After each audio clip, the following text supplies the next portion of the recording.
Hello बच्चों, कैसे हैं आप सभी लोग। और मैं आपके सामने फिर से वापस आ चुका हूं और बहुत ही बेहतरीन क्लास लेके आया हूं, जिसमें आप टाइटल खुद ही देख रहे होंगे कि संविधान की जो प्रस्तावना है, जिसको हम लोग उद्देशिका नाम से भी जानते हैं या प्रियम्बल भी जानते हैं।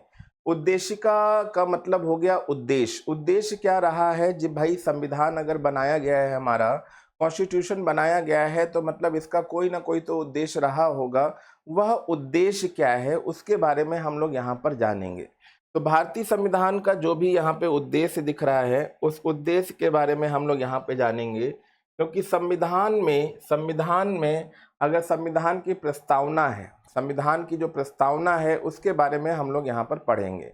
तो चलिए स्टार्ट करते हैं। कुछ बेहतरीन क्वेश्चन, कुछ इम्पोर्टेंट क्वेश्चन जो आपके लिए बहुत ही इम्पोर्टेंट है, जैसे कि भारतीय संविधान की प्रस्तावना बोले इसे, या उद्देशिका बोले, या इंग्लिश में प्रियम्बल भी बोलते हैं। तो यहाँ पर सबसे अच्छी बात है कि आपको पता होना चाहिए कि किस किस नामों से जाना जाता है, उद्देशिका या प्रस्तावना या प्रियम्बल। ठीक है।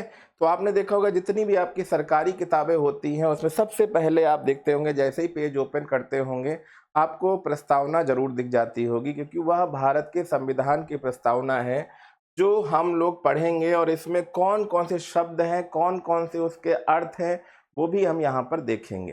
ठीक है। क्योंकि प्रस्तावना की जो ऐतिहासिक पृष्ठभूमि है, प्रस्तावना का अर्थ क्या है, संविधान के स्रोत क्या है, शासन प्रकार, संविधान के उद्देश्य, अंगीकरण कब किया गया, ये सारी चीजें हम लोग यहाँ पर पढ़ेंगे। तो प्रस्तावना और उसके जो इम्पोर्टेंट शब्द हैं उसके लिए हम लोग जल्दी से तैयार हो जाते हैं और कॉपी किताब लेके बैठिएगा, क्योंकि फटाफट हम लोग इन चीज़ों को पढ़ते हुए चलेंगे। तो जैसे कि आपको पहले ही दिख गया यहाँ पर, सबसे इम्पोर्टेंट कि भारतीय संविधान की जो प्रस्तावना है, भारतीय संविधान की जो यहाँ पर प्रस्तावना दिख रही है, इसकी जो सर्वप्रथम अगर नींव डाली गई, मतलब एक स्टार्टिंग करी गई, वो नींव किसने डाली थी? पंडित जवाहरलाल नेहरू। पंडित जवाहरलाल नेहरू ने पहली बार प्रस्तावना मतलब उद्देशिका मतलब प्रियम्बल की नींव डाली। अब वो कब? 13 दिसंबर 1946 को।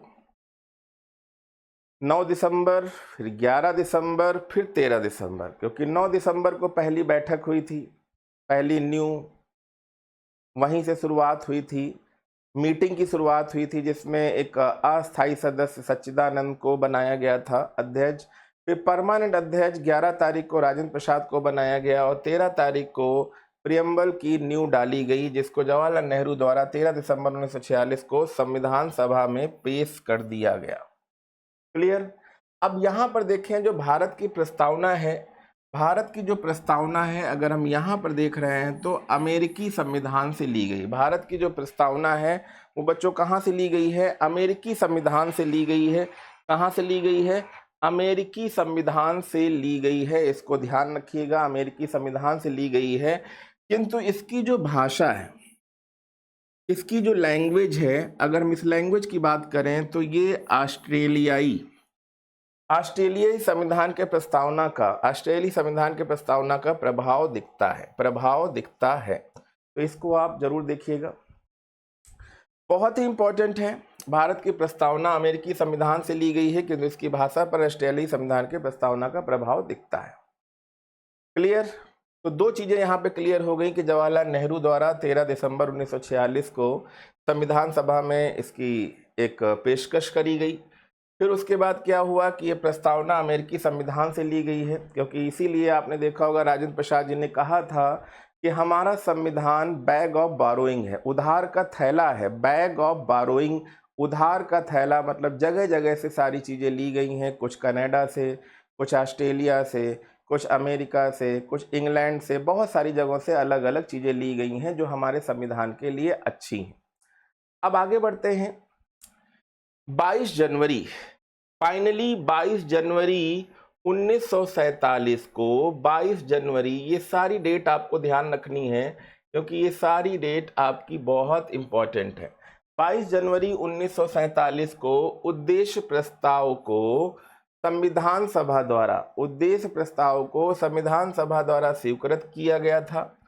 42वें संविधान संशोधन अधिनियम। अब देखिए ये भी एक चीज इंपॉर्टेंट है, रेड कलर में मैंने इसीलिए कर दिया है, इसको ध्यान दीजिएगा। 42वें संविधान संशोधन द्वारा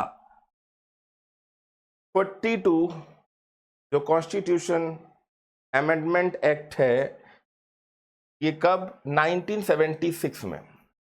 42वां जो संविधान संशोधन है 1976 में किया गया। इसमें मूल प्रस्तावना में कुछ शब्द और जोड़ दिए गए, समाजवादी। अब इस शब्द को समझिएगा, समाजवादी, पंथ निरपेक्ष, मतलब कोई भी यहाँ का पर्टिकुलर धर्म नहीं होगा, सभी धर्म समान होंगे, सभी धर्मों को बराबर से यहाँ पर माना जाएगा, और अखंडता। ठीक है, समाजवादी, अखंडता, ये सारी चीजें समझ में आ गई। पर पंथ निरपेक्ष शब्द जो है, इसका मतलब अभी भी देखिएगा संविधान में बहुत सारी ऐसी चीजें हो रही हैं जहां पे बराबर मानने की चेष्टा तो की जा रही है, पर यहाँ पे बहुत सारी ऐसी चीजें डेली देखने को मिल रही हैं जहां पर बराबर का दर्जा नहीं दिया जा पा रहा है, किसी को ज्यादा किसी को कम। तो ये शब्द 3 जोड़े गए 1976 में 42वें संविधान संशोधन अधिनियम के तहत। ठीक है, अब लिखा है जो हमारी प्रस्तावना है या उद्देशिका है, या जो हम यहाँ पर प्रियम्बल की बात करें कि हम, अब यहाँ पे हमारी बात भी हो रही है, और भारत में बसने वाले, चाहे वो शहरों के लोग हों, गांव के लोग हों, चाहे बहुत ही आदिवासी क्षेत्रों तक को बात करी गई कि हम भारत के लोग भारत को एक संपूर्ण प्रभुत्व संपन्न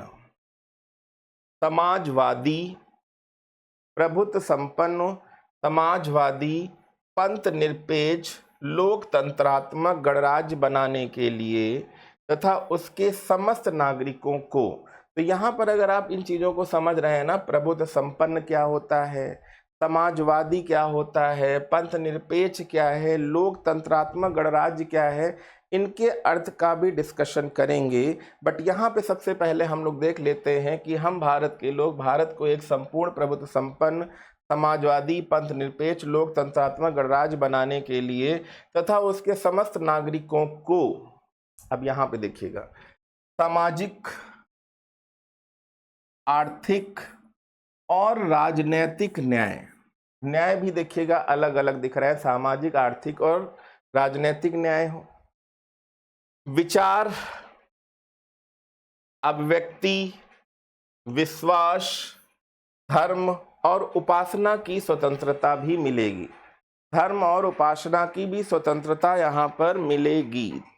ठीक है, आगे देखिएगा, यहाँ पर बात कर रहे हैं प्रतिष्ठा, सभी को समाज में एक जैसी प्रतिष्ठा मिलेगी, कोई ऊंचा नीचा नहीं होगा।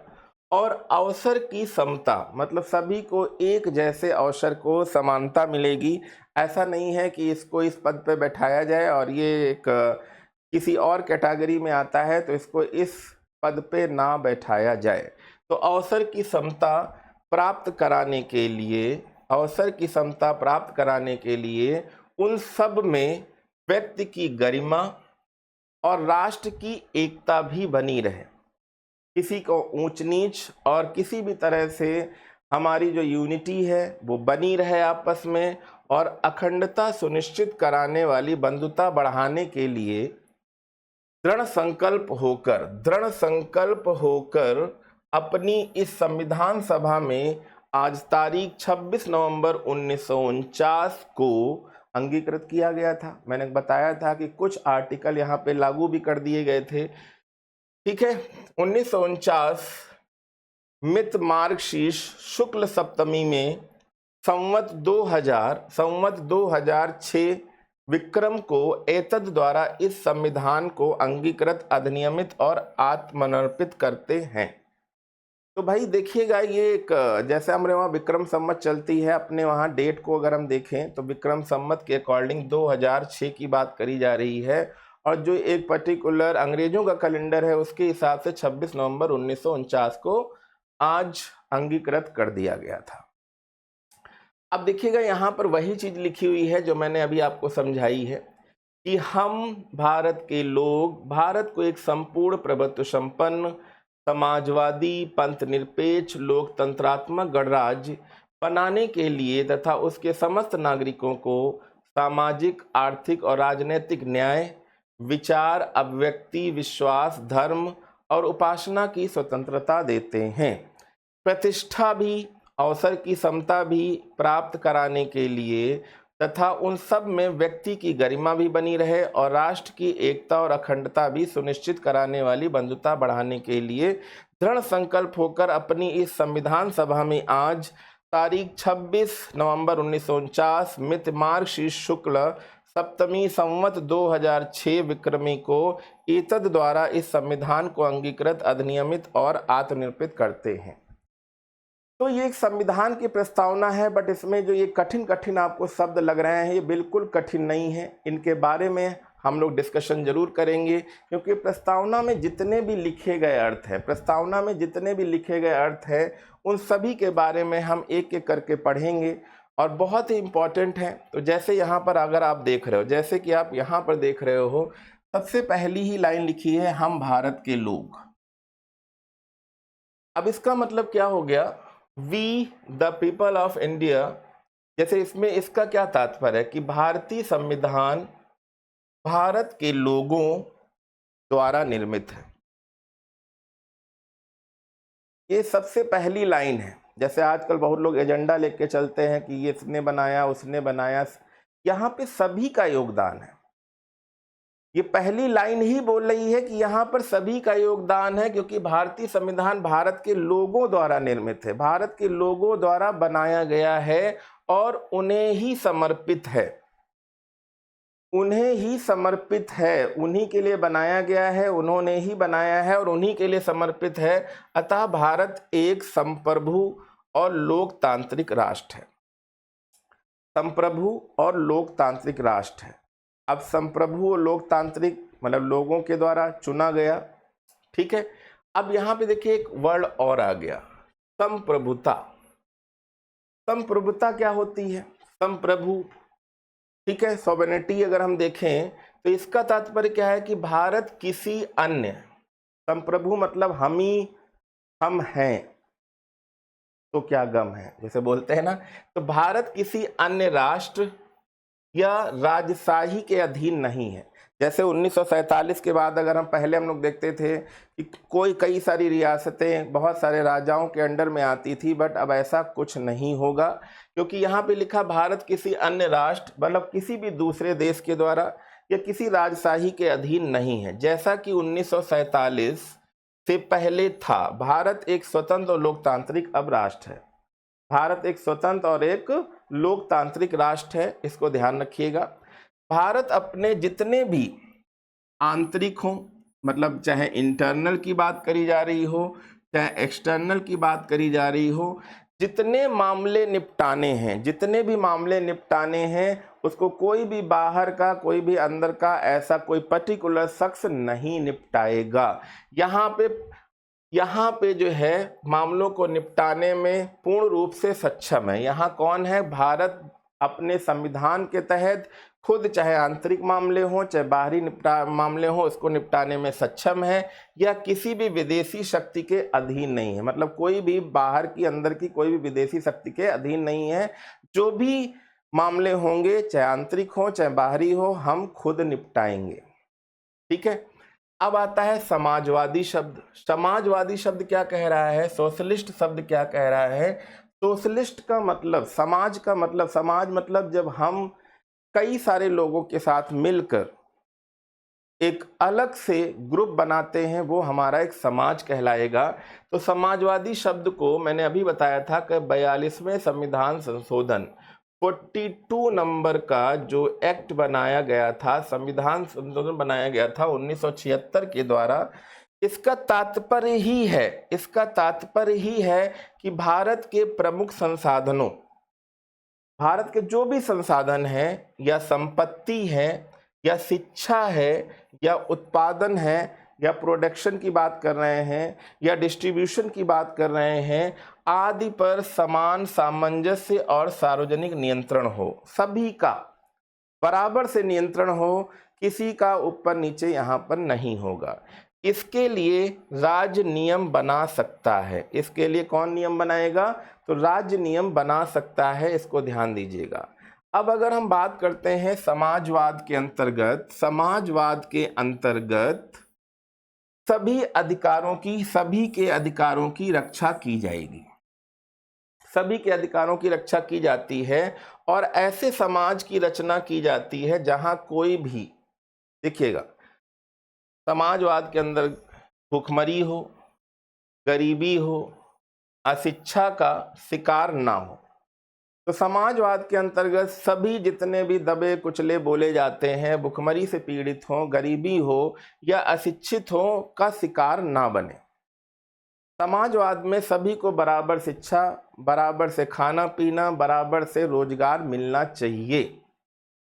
सुप्रीम कोर्ट ने भी, जब सुप्रीम कोर्ट की बात आई तो सुप्रीम कोर्ट ने भी समाजवाद शब्द, सुप्रीम कोर्ट ने भी क्या किया यहाँ पर भाई, सुप्रीम कोर्ट ने भी समाजवाद शब्द की एक व्याख्या करी और उस व्याख्या में भी उन्होंने भी वही कहा कि भारतीय समाजवाद एक प्रकार का लोकतांत्रिक समाजवाद है, डेमोक्रेटिक सोशलिज्म है। डेमोक्रेटिक सोशलिज्म है जिसका अर्थ ही है चाहे गरीबी हो, चाहे बीमारी हो, चाहे भुखमरी हो, चाहे शिक्षा, कोई भी चीज हो, सभी को लोगों को छुटकारा देना है, सभी को इससे छुटकारा देना है कि कोई भूखा, समाज में कोई भूखा ना रहे, कोई बीमारी से पीड़ित ना रहे, कोई अशिक्षित ना रहे, शिक्षा भी सबके लिए बराबर हो। ठीक है, ये सारी चीजें भी समाजवाद के अंतर्गत सुप्रीम कोर्ट ने कहा। अब आता है पंथ निरपेक्ष शब्द। पंथ निरपेक्ष शब्द, पंथ पर्टिकुलर पंथ, किसी का भी पंथ है, ठीक है, किसी भी का धर्म है जो अपने एक पर्टिकुलर पंथ बनाते हैं, उस पंथ के अगर हम सेकुलरिज्म की बात करते हैं तो पंथ निरपेक्ष शब्द को भी, देखिए यहाँ पंथ निरपेक्ष शब्द को भी मैंने अभी बताया था कि 42वें संविधान संशोधन 1976 के द्वारा जोड़ा गया कि हमारे राष्ट्र में, हमारे इस देश में, हमारे राष्ट्र का कोई अपना धर्म या संप्रदाय नहीं होगा। मतलब किसी टाइप का ये ऐसा देश नहीं बन सकता जहां पे एक ही धर्म को माना जाए। ठीक है, हमारे राष्ट्र का कोई अपना धर्म या संप्रदाय नहीं होगा। तो ये एक लड़ाई का रीजन है, क्या है, कैसे है, धीरे धीरे सारी चीजें आपको समझ में आएंगी। अब लिखा है भारत सभी धर्मों और संप्रदायों का समान भाव से सम्मान करेगा, ये लाइन बहुत ही अच्छी है, और किसी विशेष धर्म को वरीयता नहीं देगा और ना ही कोई भेदभाव करेगा, ये भी बहुत अच्छी लाइन है, परफेक्ट लाइन है। धर्म या संप्रदाय के आधार पर किसी भी व्यक्ति से भेदभाव नहीं किया जाएगा। बट ये लाइन अगर देखा जाए तो समाज में अभी भी चलती आ रही है। तो कुछ लाइनें हैं जिनको आप पढ़ेंगे, समझेंगे, जो अभी भी समाज में उन चीज़ों को आपको देख रहे हैं, उन चीज़ों को आप समझ रहे होंगे कि क्या चीज़ें चल रही हैं। अब आता है लोकतंत्र, डेमोक्रेसी, कहते हैं ना बहुत डेमोक्रेसी। तो डेमोक्रेसी का मतलब क्या हो गया, लोकतंत्र का मतलब क्या हो गया, लोकतंत्र मतलब लोगों का तंत्र, लोगों के द्वारा चुना गया एक तंत्र। तो अब्राहम लिंकन ने इन्हीं शब्दों को लेकर एक शब्द कहा था कि जनता द्वारा, जनता के लिए शासन लोकतंत्र कहलाता है।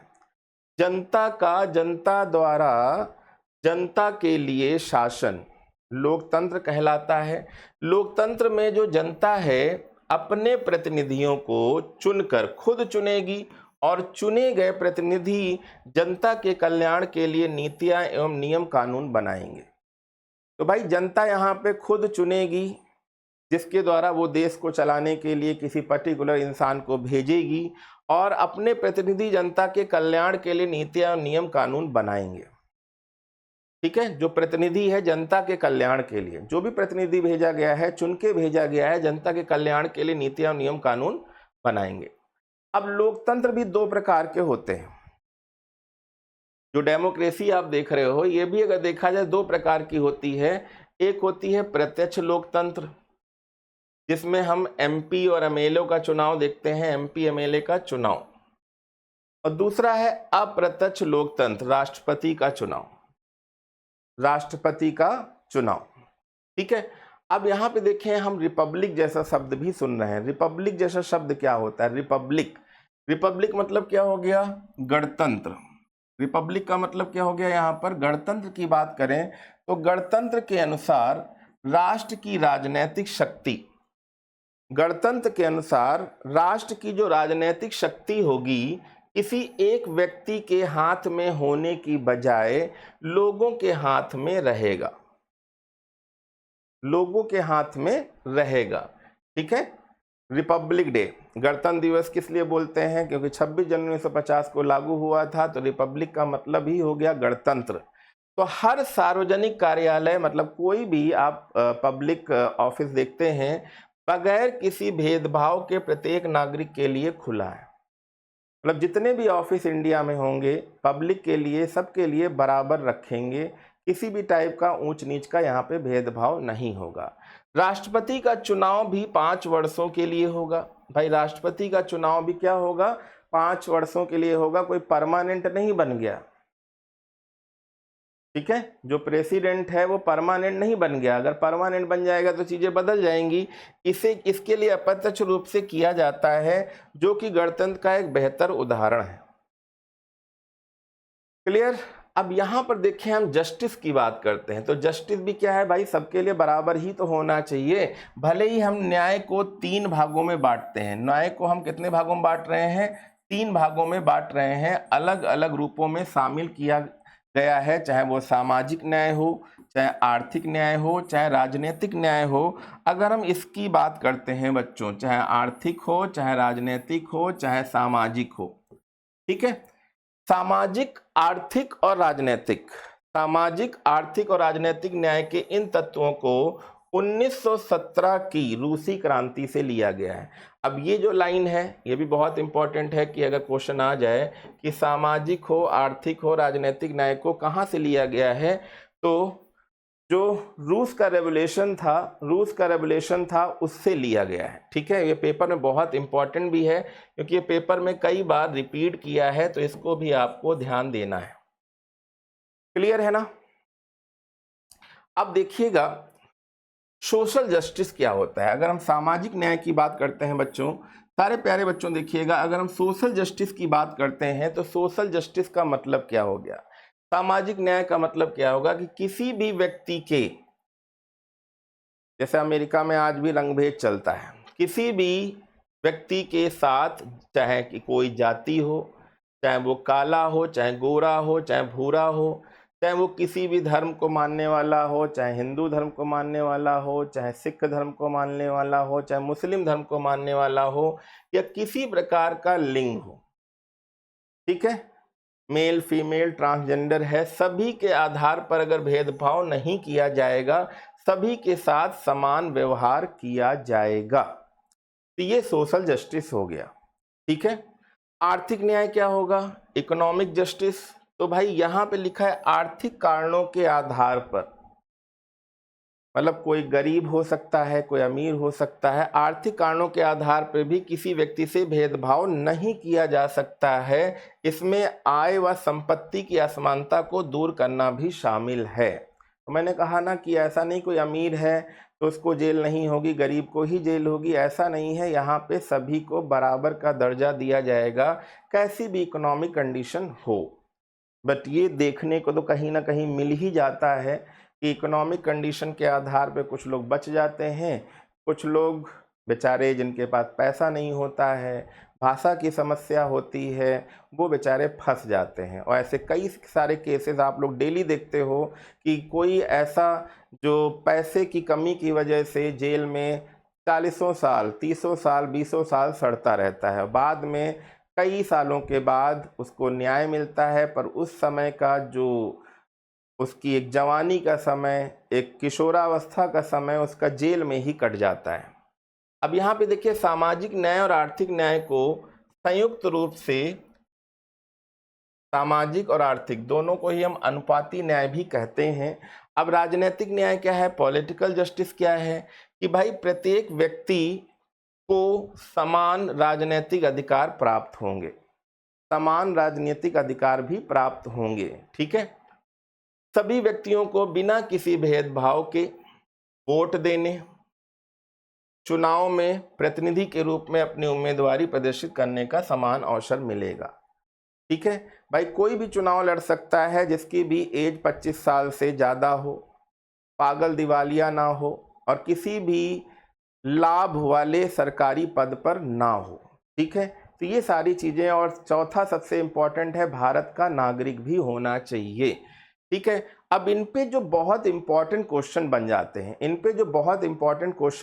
हैं, उनको भी हम लोग देखते हैं कि यूपीएससी में कौन से हमारे क्वेश्चन आंसर बनते हैं, उनको हम लोग यहाँ पर देखेंगे।